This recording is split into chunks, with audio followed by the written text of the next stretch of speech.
Hi everyone, I am Cecelia Martinez, and this is Time Travel Debugging JavaScript Applications. If you'd like to follow along in the slides or save them for later, you can feel free to scan the QR code or grab that URL. I will also be showing this again at the end of the presentation, so if you want to wait until then to grab them, feel free. So I am Cecelia Martinez. You can find me at Cecelia Creates on Twitter or GitHub. I am currently a developer advocate at a company called Ionic. It is an open source mobile SDK for web developers. I have been very fortunate to be able to actually work at a number of different open source developer tools during my career. Previously I was at Cypress, which is a software testing automation framework. Also at Replay, which is again a free open source debugging tool that we'll be talking about a lot today. So I am an unofficial ambassador, community ambassador, so to speak, for all of those tools, and tweet about them quite a bit and like to teach those in those areas. So here today to talk to you about time travel debugging specifically. But before we get into the future, I'd like to start by taking a look at the current state of debugging.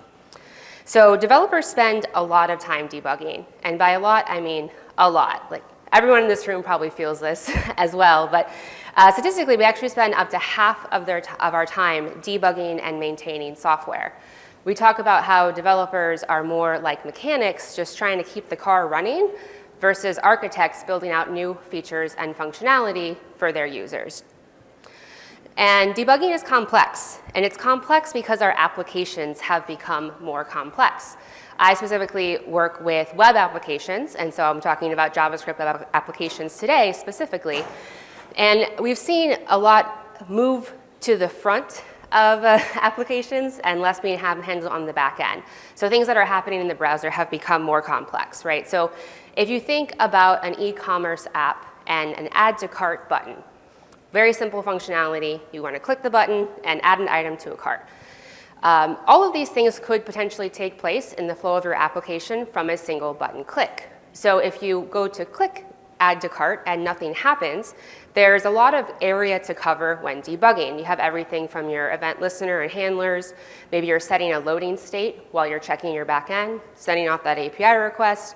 Maybe you're updating a database to reduce the amount of available in your data.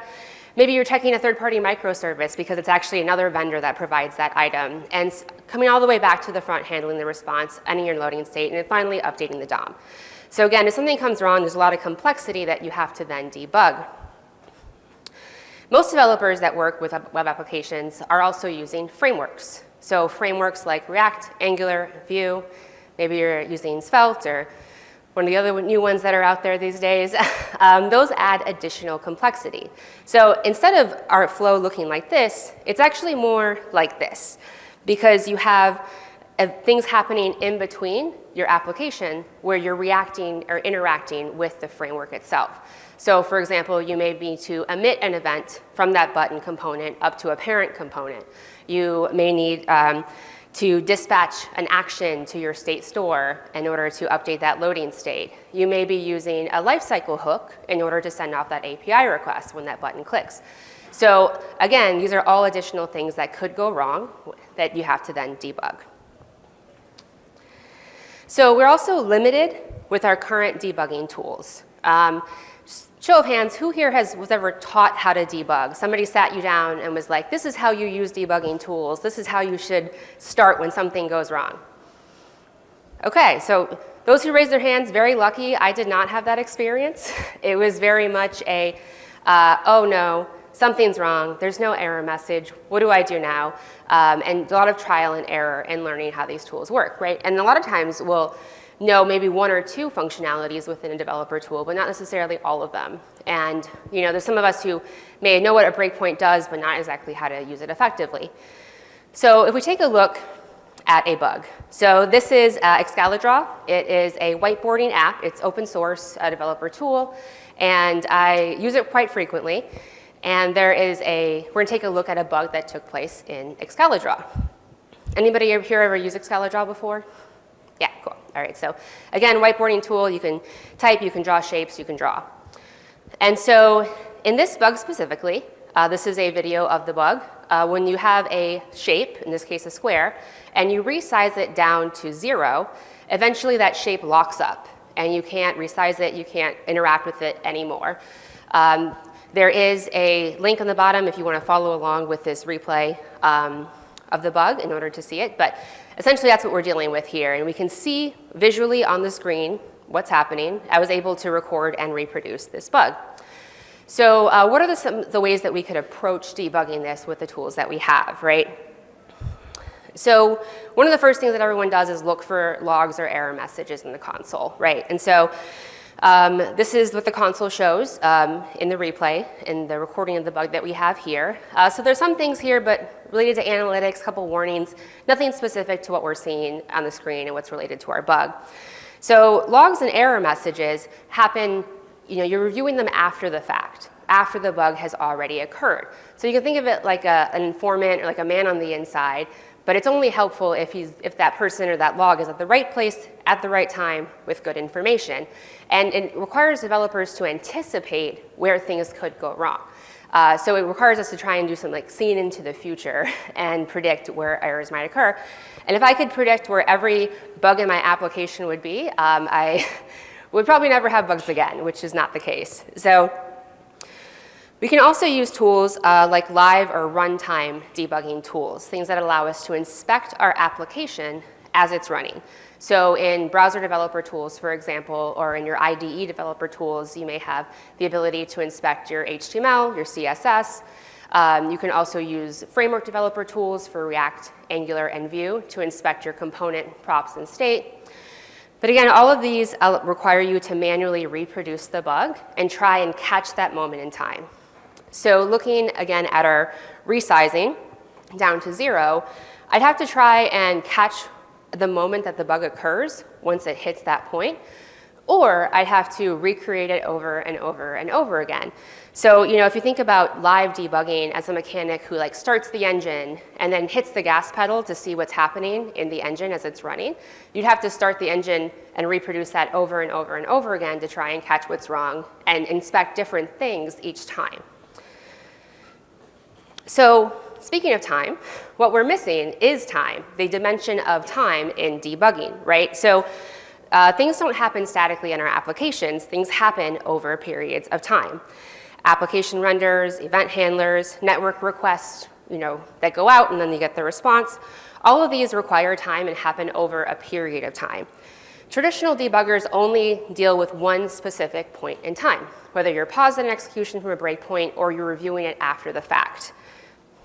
So usually this happens also after the error has already occurred and you're trying to piece together evidence after the fact like a detective, right? So that is where time travel debugging comes in. Time travel debugging allows you to record and replay a trace of your application execution. This gives you the ability to rewind, fast forward, and pause at different points in time in order to debug. Some of you may already used time travel debuggers. There are some, what I would call full functionality or full-fledged time travel debuggers. There's one for Windows Native. There's also some UDB by Undo time travel debuggers for any GDB compliant or what's the word, compatible languages like C, C++, Rust, and Go. So those allow you to record a trace of the execution itself and then replay it in order to debug. It is performant heavy at recording time, but it captures single thing that's happening in the execution. You may have also seen some debugging tools that have elements of time travel in them.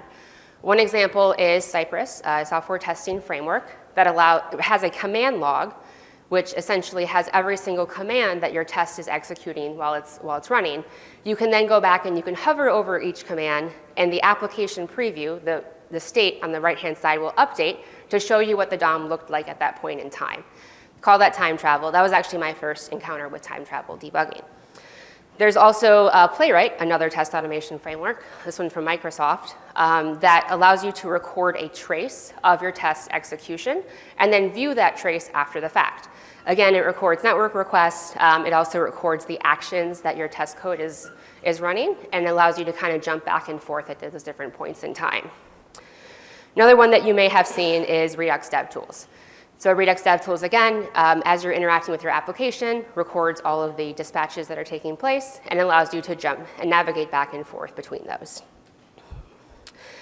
So then there's Replay. So Replay is a time travel debugger for the browser and also for Node. This is the Replay browser. I'm going to be focusing on web applications today. The Replay browser essentially allows you to start and stop a recording of your application execution and then create a shareable via URL replay of that. So you're able to use that URL to attach it to bug reports and to share with your team in order to collaborate and have the reproduction of the bug. So you can capture it once and it's reproducible forever.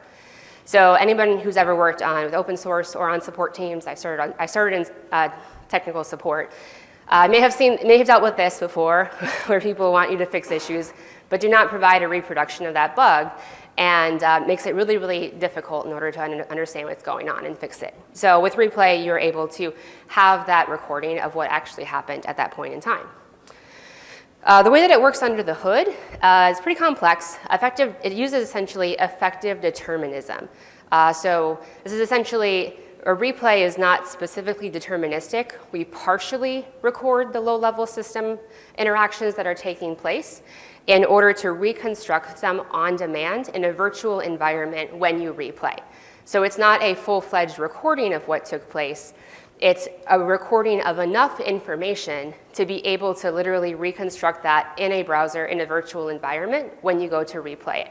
So we are able to essentially reconstruct what would have been at that point in time by doing it this way. Because otherwise, if you recorded everything, the overhead becomes too much, especially with a browser or web application, to be able to replay everything. So if you want to know more information about how that works, replay.io/effective determinism digs a little bit more into the technology behind that and some examples of how we debug our backend using Replay as well. But essentially, we're able to simulate the world as it was when the bug occurred. So when we talk about time travel debugging, it's not just traveling within time within the recording of fast forwarding and replaying. You're literally traveling back in time to when the bug occurred. Similar machine, similar operating system. If the bug took place at noon in Japan, the browser is going to think that same exact situation is happening when it replays the bug. So this is an example of a replay. This is the view we were looking at earlier was the viewer mode, which had a nice big screen of the visual of what was happening in the DOM. It also has debugging tools built in. So you're able to see all the source code that was captured in the browser. You have a console, you have your element, React, and network inspectors. And then you're also able to scrub back and forth between the execution of the code. And you're even able to add console logs retroactively. So if you didn't have a console log in your code before the bug occurred, you can go back and you can add one after the fact, and you can evaluate variables at different point in time to see what the value was before, after, during the bug's execution. So it's almost like you become the time traveler yourself, and you're like, oh, I wish I would have had a console log on that line. And instead of having to open up your dev environment, recreate the specific version of the code that equals the bug code, and then adding that console log in, refreshing your browser, hoping it was the right spot, and it turns out it wasn't, so then you have to add another one and do console log here, here, here, 1, 2, 3. You can add them retroactively within the replay itself. So back to our Scala draw example.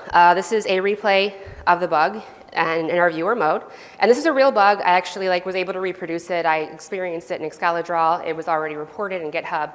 And I was kind of curious to see if I could debug it. I was not familiar with the code base at all, but Excalidraw is open source and publishes its source maps, so I was able to get in and see what was happening. So using the built-in React Dev tools to inspect, I was able to kind of find some context as to what was happening. So I found a resizing element property in the React state, and I could see that that had some information about the square that we were resizing, the width, some x and y values, some scroll x, scroll y, and also a scale x and scale y value. So from there, I searched just that kind of resize function and found resize single element. This is all within the replay. I never pulled down the code base. And within that function, I found that resize single element function, And I was able to see that this function executed 95 times in the recording. So this is where time travel comes back in. Because we have a recording over a period of time, I can get information about the code execution during that period of time. This helps me to isolate where I want to dive in for debugging. So I retroactively added a console log to log the width of that element. There's the value called element new width. And I was able to kind of zero in on when we got closer to 0. And eventually it hits nan. Element new width becomes not a number. And it happens right after it gets to 0. So I was able to isolate that point in time, and that's where the red line is we can see on the log there. This allows me to trace up the bug from there. So I added another console log further up where element new width is being defined. And I did it conditionally, so I really only care about when it gets smaller. So I said if element width is less than 4, then log scale x, because I could see that element new width was being calculated based on scale x. Going back to the point in time where I'm locked in with that red line, I can see that after element new width becomes 0, scale x becomes negative infinity. That's a good sign, we're getting closer. And once you're locked in on a point in time, you can even hover over the variables in your code and see what the value is at that point in time. So here I'm locked in at that moment where scale x is negative infinity. And I can see that I'm calculating it by dividing by a variable called bounds current width. If I hover over that variable, it's 0. Math does not like it when you divide by 0, and everything breaks after that point. So everything after that point, scale x is negative infinity, and element new width is not a number. And we're no longer able to run that resize function. So because of this, I was able to add the replay to the GitHub issue. It had been stale for like almost a month, and they were able to push a fix the next day. So this is kind of an example of how the time travel element allowed me to really focus in on what was happening to the specific code execution level and trace those variables back without having to recreate everything and try to add all those console logs manually. So with better debugging and better debugging tools, that allows us to better understand our application. Again, I was not an Scala contributor before this. I didn't know the code base, but I was able to learn it because I had better debugging tools at my disposal. Kannan Vijayan, who's a software engineer at Replay, he also wrote the Defective Determinism blog post about how Replay works. He said, we don't always understand all the possible ways that the programs we have written can execute. When a program behaves in a way we don't expect, we are often at a loss and we want to know why. So by seeing the application execution over time, we can get a clearer picture of what our application actually does versus just what we think it's going to do. Because those two things don't always line up, probably less often than we'd like, right? So this lets us better understand our app and how we can also identify systemic causes of bugs. Again, the interesting thing about time travel debugging specifically is that a trace or a replay captures complex information about our application execution. There's a lot of data in there. And we can use this data in a wide variety of ways. Like debugging is just the beginning. It's just one application of how we can use that information. So the replay protocol, which is a publicly documented API that allows you to interact with the information that's recorded during a replay, you can use that in order to build out different types of functionality. So some examples that we have is code coverage extraction, seeing what code ran during the replay in order to calculate how much code actually executes. Another is React mount detection. Are you triggering too many component mounts than you expect? And you can use the information that's recorded during a replay in order to extract that and to calculate that. There's also information that you can get about your automated tests. So Replay allows you to record your automated test execution. And if you think about that, you can, over time, understand when tests pass, when tests fail, and what has changed within the context of that execution. Better debugging also leads to better understanding of frameworks. I mentioned earlier that frameworks add complexity to our applications. And sometimes we have to debug the framework, not necessarily our code, but how we're utilizing the framework, right? So going back to our example of all the things that happen in our application, when you think about what's happening underneath the hood within Vue, React, or Angular, it really looks more like this, right? Because if something goes wrong with the framework, that can be very, very difficult to debug. You could create a breakpoint in the npm package code and try and catch when it's rendering, or with Replay, because it's capturing everything inside the browser, you can actually inspect, this is an example, it's the Vue recording, or recording of a Vue app. you can actually go in and you can see how Vue is rendering elements and creating elements based on your code. So here I've added a console log within runtime dom.esmbundler.js for every single time that the create element function is executing, and I'm logging the tag and the props that are being passed through. So if an element's being created in a way that I don't expect, or maybe my props aren't passing through correctly, I can actually go in, I can make a reporting, and I can debug the framework itself to understand how it's interpreting my code when it actually goes to render it onto the page. And then also, so better debugging also leads to better understanding of bug patterns.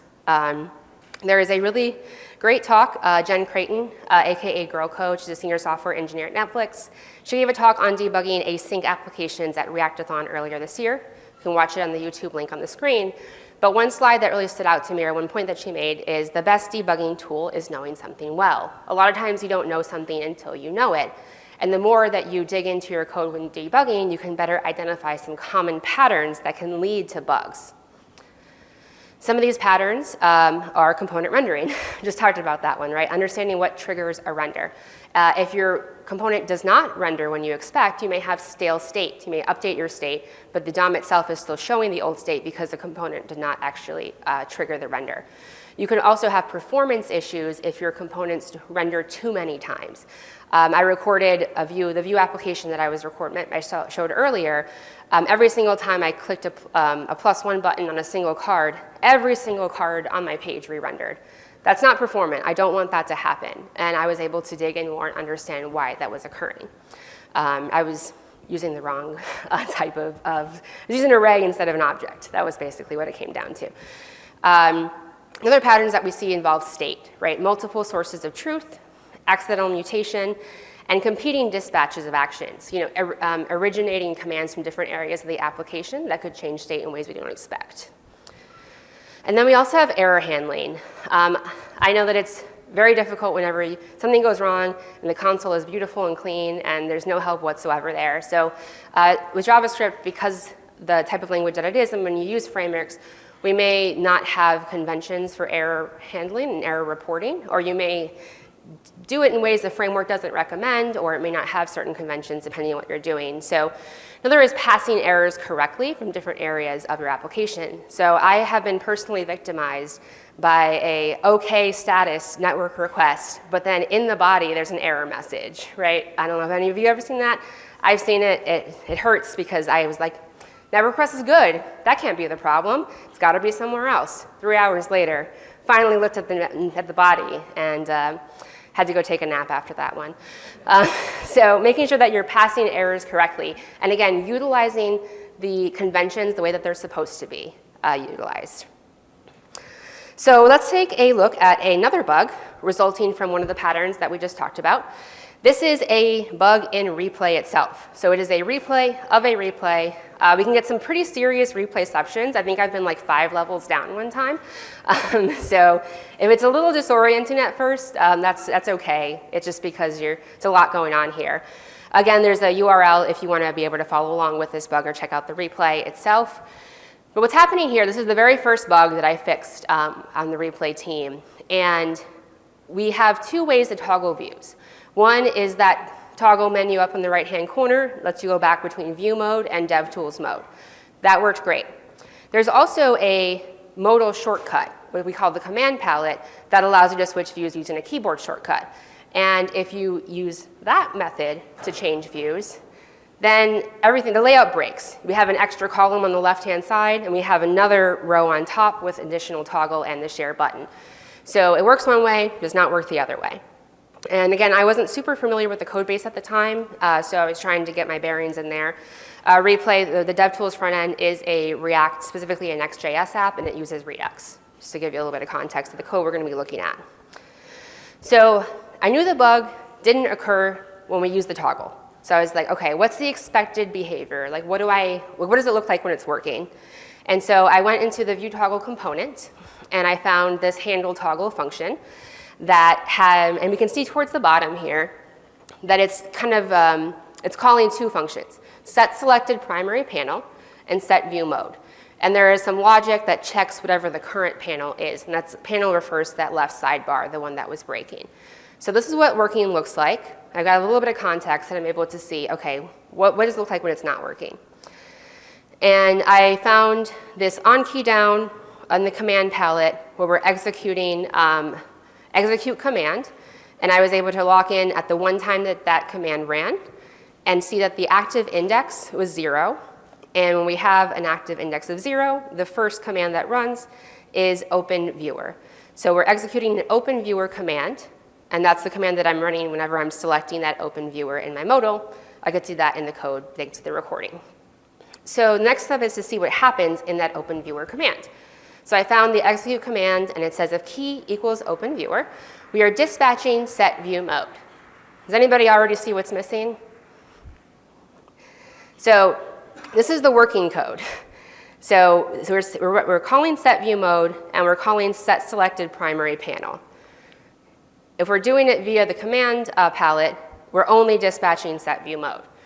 And we also are missing the logic that checks whatever the current panel is. So we are updating from 2 different places with 2 different sets of logic, and we're not doing the same thing each time. So really what we need to do is have all of this take place within our action itself, within Redux. So every single time that this executes, we want to make that logic check, and we want to dispatch both of those. So the fix was to move that logic into set view mode. And so now no matter where the request initiates, we're always going to go through the same logic and the same state updates from one single location. So this is an example of that pattern we talked about where you have competing dispatches taking place, one from a component and then one from your global state.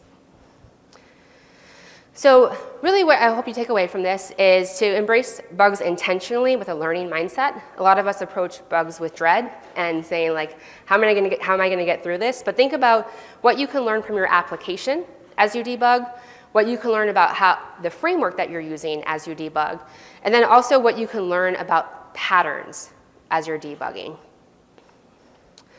So some additional resources, replay.io/examples has a lot of different examples of replays that have real-world debugging, like the ones we just walked through. It also has some general debugging resources. Mark Erickson is on the replay team. He is a core maintainer of Redux and talks a lot about debugging with Redux dev tools and has some great resources on approaches to debugging from a process perspective.